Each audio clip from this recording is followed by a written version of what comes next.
Chargé de la prévention des risques civils, de la sensibilisation et la formation en matière de secourisme, l'organisation et la coordination des activités de secours d'urgence en cas d'accident, de sinistre, de catastrophes naturelles et technologiques, l'Office national de la protection civile reste un maillon essentiel dans la lutte contre la maladie à coronavirus. Pour renforcer les capacités d'action de ces pompiers civils, l'État offre du matériel informatique, du mobilier de bureau, du mobilier de literie et de réfectoire, des équipements de protection individuelle. Un don d'environ 100 millions de francs CFA pour équiper les centres de secours d'urgence. Ces pompiers, aux heures de couvre-feu, ils interviennent dans les domiciles pour apporter secours aux personnes mal à l'aise, des personnes qui expriment quelques difficultés. Donc, ils sont en contact avec les populations.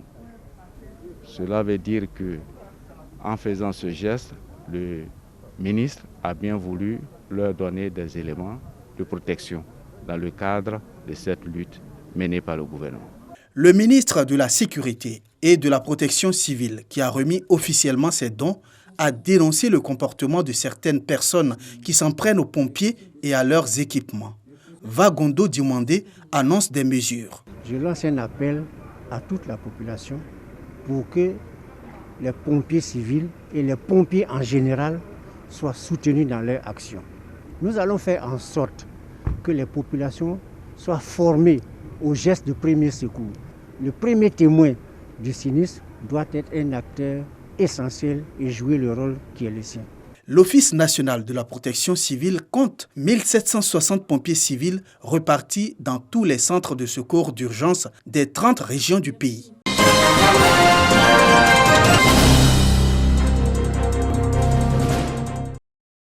Des kits sanitaires et d'hygiène, des vivres et des non-vivres composés du riz et des pâtes alimentaires. Un don de la Ligue des jeunes entrepreneurs de Côte d'Ivoire. Ces jeunes ont décidé, dans un élan de solidarité, d'apporter leur soutien aux populations du village de Gobélé, dans la commune de Cocody. Aujourd'hui, les jeunes sont préoccupés à d'autres choses. Mais si aujourd'hui la jeunesse se lève par rapport à cette pandémie, venir sensibiliser le village, vraiment je leur dis merci. Et avec ces dons que je vois, je leur dis merci. Nous avons décidé de nous unir pour pouvoir apporter une action sociale, mais également sensibiliser les populations qui aujourd'hui ont arrêté de travailler, sont obligées de rester chez elles confinées pour certaines. Et notre message aujourd'hui, c'est de leur apporter un soutien. Avant la remise de ces kits, les populations ont été sensibilisées sur les gestes barrières afin de stopper la propagation du Covid-19. Les populations sont également invitées à respecter la distance sociale d'1 mètre entre personnes.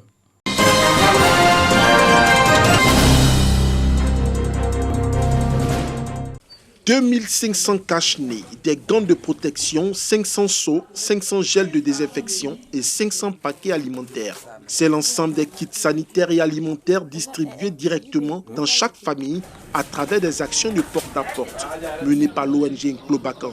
L'objectif pour cette organisation est d'aider les populations démunies de Jacquesville à respecter les mesures barrières. Nous avons donné des cache-nez, des gants aux femmes du marché parce que quand les femmes vont faire les courses, elles ne se protègent pas. Et d'autres avaient peur aussi de prendre souvent leurs aliments. Donc elles nous ont fait appel, nous sommes venus. Parce qu'il nous faut sensibiliser nos populations. Vous savez qu'avec l'avènement de cette pandémie, il y a beaucoup de gens qui restent encore sceptiques, il y a beaucoup de fake news, comme on dit, qui circulent. Donc il y a une nécessité d'aller au contact des gens. L'autre temps fort de cette action de proximité, c'est la sensibilisation des populations sur les fausses nouvelles véhiculées dans le cadre de la lutte contre le Covid-19. Dagri Geneviève et l'artiste Kadjim, tous deux responsables de l'ONG, ont sillonné les rues et les artères de Jacquesville afin de convaincre les populations sur l'effectivité de la maladie à coronavirus, Covid-19.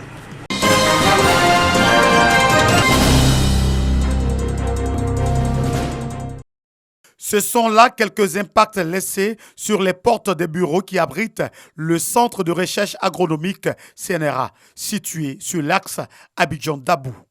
Des impacts laissés par le passage d'un groupe armé qui s'est introduit de force dans l'enceinte de ces structures en ligotant les vigiles à 4 h du matin. J'ai constaté à la guérite un élément qui était attaché. Et voulant bien regarder, je me suis fait attaquer par ces personnes-là. Ils ont braqué des armes sur moi.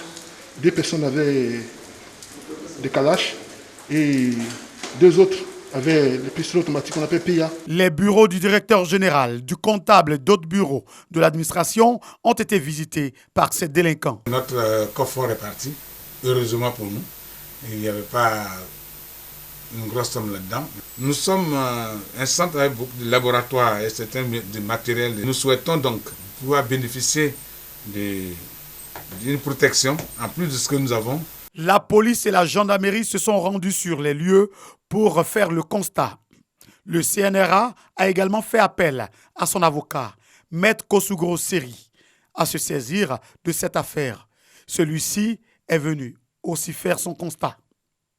Plainte sera déposée contre X et une enquête ouverte afin de mettre la main sur ces personnes de mauvaise moralité.